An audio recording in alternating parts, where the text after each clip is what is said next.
we got two of the most aggressive bikes you can buy in the naked version and in the sport bike version. Guys, in today's video, we're going to be talking about what are some of the bad stuff about the nakeds and what are some of the good stuff about the sport bikes and so on. Hopefully by the end of this video, you guys could decide which one's better for you, either a naked bike or a sport bike. Let's jump right into it.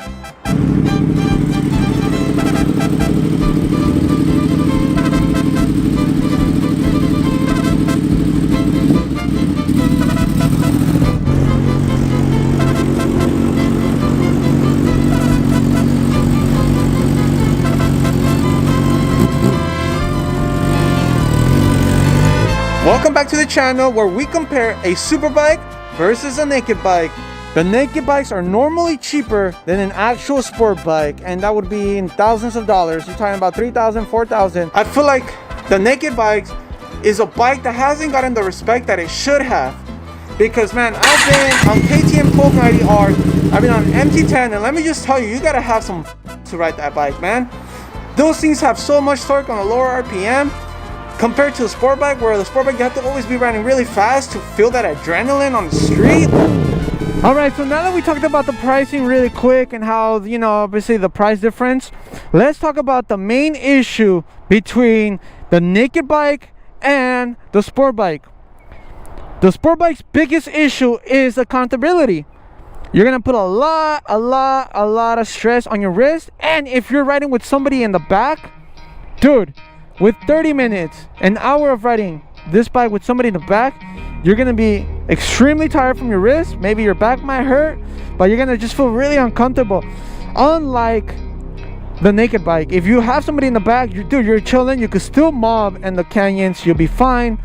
Super upright position, just feel super comfortable, and you could commute with this bike perfectly fine. You can go through cars like no problem. This one is a little bit heavier and it takes a little bit more stress on you, and it's going to be a little bit more skill to go through cars like that. So this bike might be better for commuting.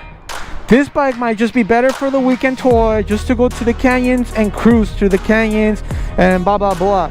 While this one, you can do everything. You can go cruising on the canyons, you can commute no problem.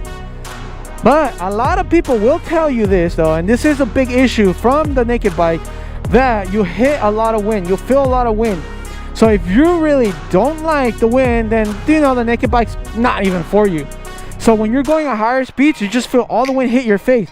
But what you could do is change the windscreens. Guys, get a big windscreen, you'll be totally fine. Will it still shake? Yes, the handlebars are going to feel like they shake a little bit more at higher speeds, but the sport bike, on the other hand, is built for higher speeds, so you will not get that shakiness. And obviously with the fairings, you're not going to feel the wind much. So comparing both bikes, one thing I notice is that the naked bikes are easier for beginners than the sport bike. The sport bike, since it gives you a harder position, it might be a little harder for somebody who's starting out to ride one of these monsters.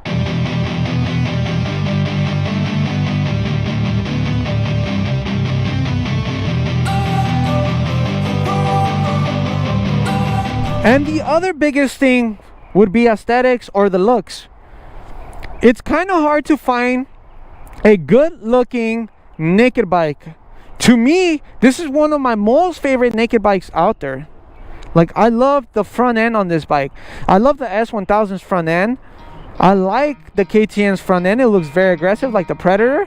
But this one is so, like, bro, I mean, I don't know, it's so cute. You got a whole Transformer's eyes right here. This one's, I mean, I've said it before in my other videos, it looks like he's crying or he's about to cry. It looks watery eyes. But a sport bike, on the other hand, you got the super nice slick look with all the extra fairings.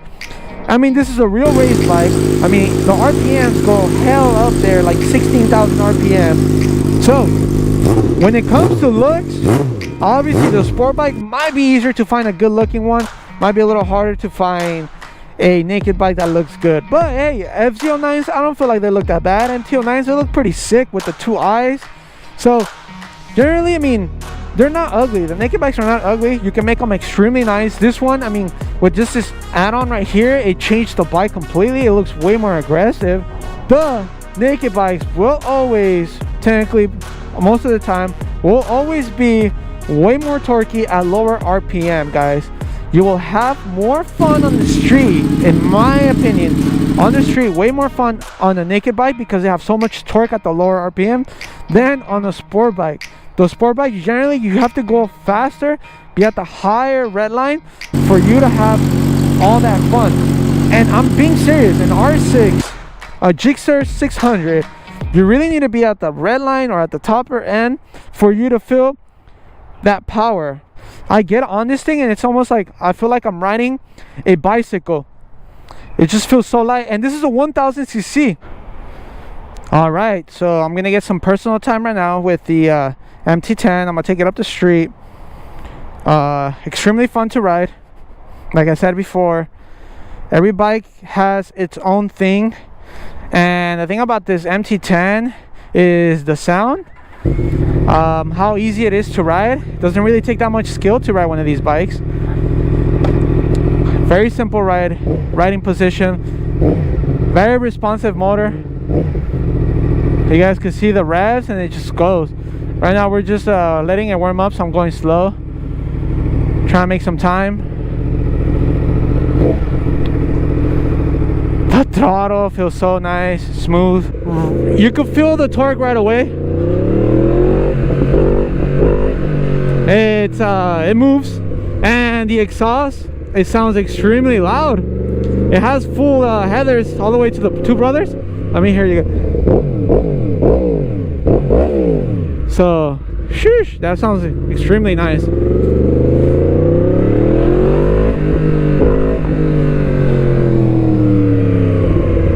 So, that sound is beautiful.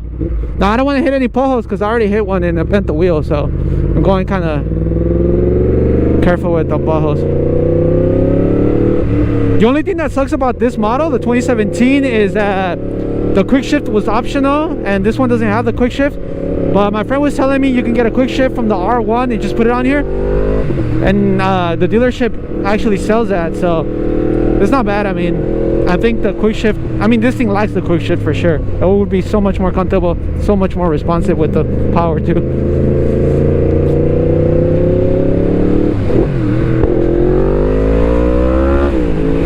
But it's like, ooh, right away it just wants to go.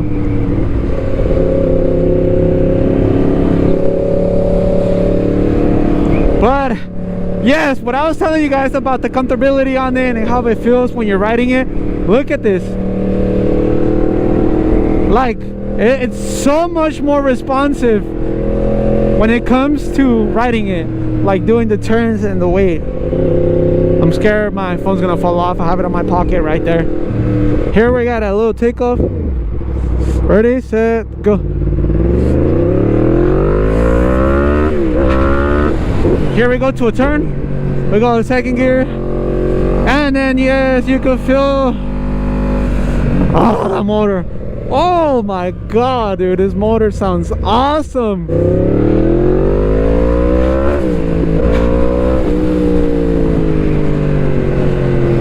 Always slow down at the intersection, popping like crazy. Woo! That was probably the loudest bang I heard.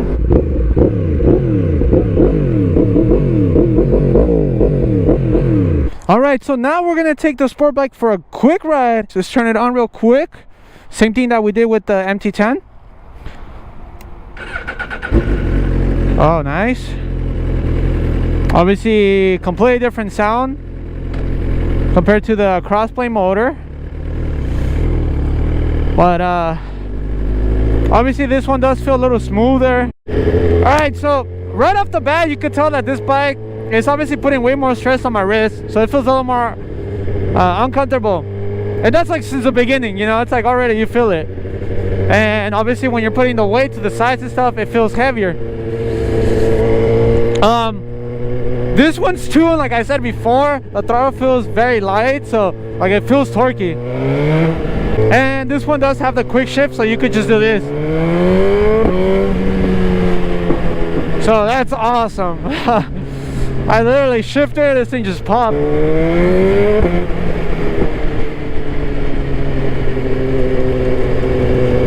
Woo! guys think? What do you guys see yourself riding? Just by going like this, I can already tell the way. It's like I have to fight it. You really have to lean. You really have to take out your leg from the bike. On the MT10s or naked bikes, you really don't have to take out your body weight that much, and you still do a fast turn. You still be able to move the bike like nothing.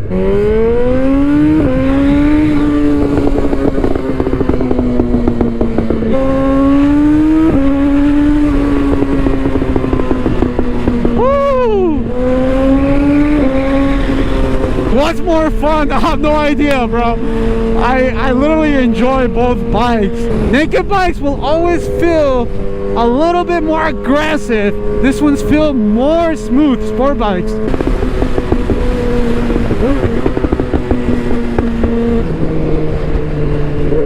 What the f? Why are you going so slow? I'm gonna cause an accident, bro. I love when you rev it and then it just backfires a little bit after that. Like it just sounds so godly and powerful. So CP4 motor, crossplay motor, specifically on this bike, it is extremely fun.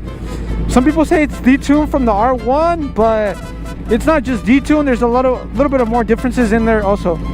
But other than that, I mean, damn, this bike, I love it so much. I love the KTM. I love the S1000. I've ridden all those bikes, and I'll tell you guys, naked bikes, if you want to be really, really good on the canyons, and you know, do kind of like a shortcut, get a naked bike. You're gonna be extremely good on the canyons. It's so much easier to go fast. It's all up to you to see which one really does fit you. So if you're riding with your girl, I kind of would love naked bike now more. That's about it, guys. Hopefully you guys enjoyed this video, and stay tuned for the next one. So here we got a 2022 GSXR1000 from factory. This thing was given 200 horsepower. And over here we got a 2017 FZ10 from factory. This thing was given 160 horsepower. Yeah, this thing is tuned, so it obviously makes way more than 200 horsepower.